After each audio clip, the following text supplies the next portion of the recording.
Good evening. नमस्कार दोस्तों और मेरे प्यारे भाई बहनों। कैसे हैं आप लोग? आशा करती हूँ आपकी तैयारी अच्छी चल रही होगी। तो आज हम यूटेट इन्वायरमेंटल स्टडीज के रिवीजन सीरीज में आपके लिए लेकर आए हैं प्रीवियस ईयर क्वेश्चंस। तो हमने कोशिश की है कि जो पिछले सालों के पेपर हैं यूटेट 1 के, उनके क्वेश्चंस को शॉर्टलिस्ट किया है। तो आइए शुरू करते हैं। ब्लू बेबी सिंड्रोम जल में किस तत्व की अधिकता से होता है? तो the correct answer is nitrate. Next question. Agrostology is the study of plants, agriculture, algae या grasses. So the correct answer is grasses. ठीक है, grasses की स्टडी को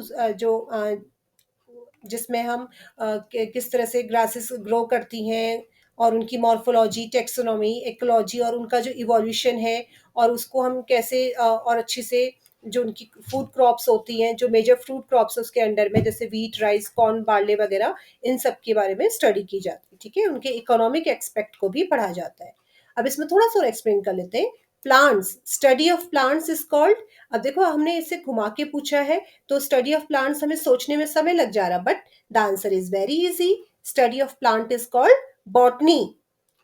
Second option was agriculture. So the study of agriculture is called agronomy. So ये आप याद रखना, हो सकता है इस बार घुमा के स्टडी ऑफ एग्रीकल्चर आपका क्वेश्चन आ जाए। सो स्टडी ऑफ एग्रीकल्चर को हम बोलते हैं एग्रोनॉमी। AGRONOMY, agronomy. ठीक है, then horticulture, study of fruits और वेजिटेबल्स। एनिमल हस्बेंड्री, जिसमें आप जो फार्म एनिमल्स है उनकी केयर और ब्रीडिंग के बारे में स्टडी की जाती है। ठीक है, soil science, study of soil. ठीक है, तो ये सारे एग्रीकल्चर के अंडर भी आपके सब डिविजन्स आते हैं। इसके बाद इसमें एक और ऑप्शन दिया था algae. So study of algae is called psychology, PHYCOLOGY, psychology, या फिर एल्गोलॉजी। ठीक है, तो दोनों ऑप्शंस में भी कभी घुमा के आ सकता है कि एल्गोलॉजी स्टडी किसकी है, एल्गी की, और साइकोलॉजी किसकी स्टडी है, वो भी एल्गी की है। ठीक है, now move on to next question. That is Hariyali Devi नामक पवित्र उपवन उत्तराखंड में किस जिले में है? Hariyali Devi sacred grove is located in which district of Uttarakhand? The correct answer is Rudraprayag.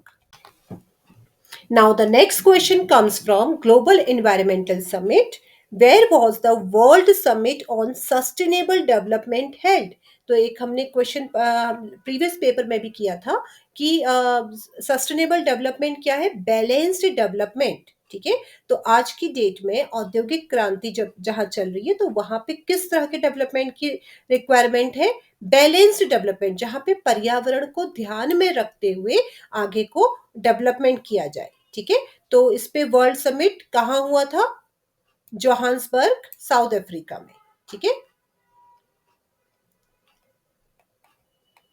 Next question. Ozone के विघटन में कौन सा तत्व उत्प्रेरक के रूप में कार्य करता है? ओजोन पे देखिए हमने पिछले दो सीरीज में दोनों में क्वेश्चन था। So it makes this question a important question कि ओजोन में विघटन में कौन सा तत्व उत्प्रेरक के रूप में काम करता है? उत्प्रेरक मीन्स जो कैटलिस्ट की तरह काम करते हैं। कैटलिस्ट क्या होता है किसी भी रिएक्शन में? जो कि रिएक्शन को बूस्ट करते हैं, जो डायरेक्टली पार्टिसिपेट नहीं करते बट रिएक्शन को क्या करते हैं, बूस्ट करते हैं ताकि रिएक्शन जल्दी हो। ठीक है, so the option is oxygen, chlorine, fluorine या पोटेशियम।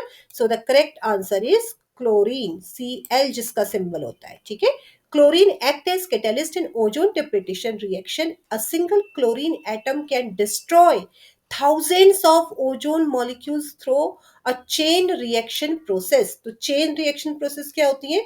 जो होती रहती है, जैसे एक आपने न्यूक्लियर फिजन रिएक्शन पढ़ी है। ठीक है, तो एक एटम क्या होता है, ये चेन रिएक्शन है, फिर यहाँ पे एटम्स डिवाइड हुए, फिर ये चेन रिएक्शन बनती गई। ठीक है, इसके टू पार्ट्स हुए। मैं टू पार्ट्स एग्जांपल के लिए कह रही हूँ, जरूरी नहीं है, इससे ज्यादा पार्ट्स भी हो सकते हैं। तो ये आपकी क्या है, चेन रिएक्शन है। ठीक है, द रिएक्शन साइकिल भी आपको दी है, जैसे chlorine plus ozone, that it forms ClO plus O2। ठीक है, then ClO plus O, it forms chlorine plus O2. Again oxygen से reaction कर रहा है. The chlorine atom is regenerated and continues the destructive cycle. देखो क्या हुआ, आपने ऑब्जर्व किया कि क्लोरीन ने ओजोन से रिएक्शन करी। ओजोन क्या थी? एनवायरमेंट में थी, ठीक है। उसने ओजोन से रिएक्शन करी और O3 को ब्रेक कर दिया O2 में, और एक O जाके कंबाइन हो गया आपका क्लोरीन से, ठीक है। उसके बाद अगेन चेन रिएक्शन है, तो this ClO again combines with the remaining O2, जो ऑक्सीजन है उससे रिएक्शन करी, और O और O मिलके क्या बन गया आपका O2, और क्लोरीन अलग हो गई। फिर से क्लोरीन क्या करेगी? अगले O3 दूसरे ओजोन एटम से रिएक्शन करेगी, और फिर से ये रिएक्शन कंटिन्यू रहेगी, जिससे कि क्या है, डिस्ट्रक्टिव साइकिल बनती है, और ओजोन लेयर क्या होती है, उसको नुकसान पहुंचता है। विश्व में तेजी से घटने वाला प्राकृतिक संसाधन कौन सा है? तो बहुत ही इजी क्वेश्चन है, और आज की डेट में सबसे ज्यादा बड़ी प्रॉब्लम भी है। वाटर, फॉरेस्ट, एयर या sunlight? So the answer is forest, ठीक है। हमारा फॉरेस्ट कवर क्या है, बहुत तेजी से कम होते जा रहा है, ठीक है। Forest are depleting at an alarming rate of approximately 10 million hectares annually. 10 million hectare annually का डिप्लीटेशन यानी कि डिक्रीज हो रहा है, इतने फास्ट, इतने रैपिड स्टेट रेट में आपका डिफॉरेस्टेशन हो रहा है, ठीक है। नेक्स्ट क्वेश्चन इज, जैव विविधता हॉटस्पॉट की अवधारणा किस वर्ष में दी गई? The concept of hotspot biodiversity was introduced in which year?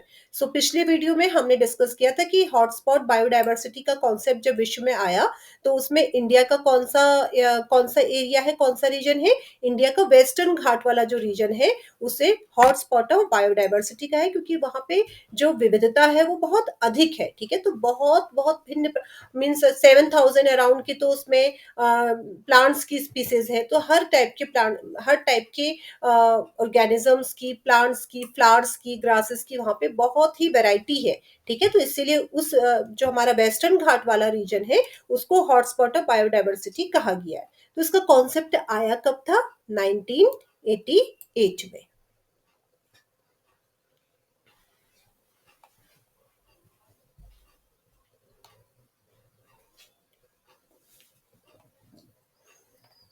Next question, संयुक्त वन प्रबंधन के लिए प्रस्ताव पारित करने वाला पहला राज्य कौन सा था? Which state pass the first resolution for joint forest management?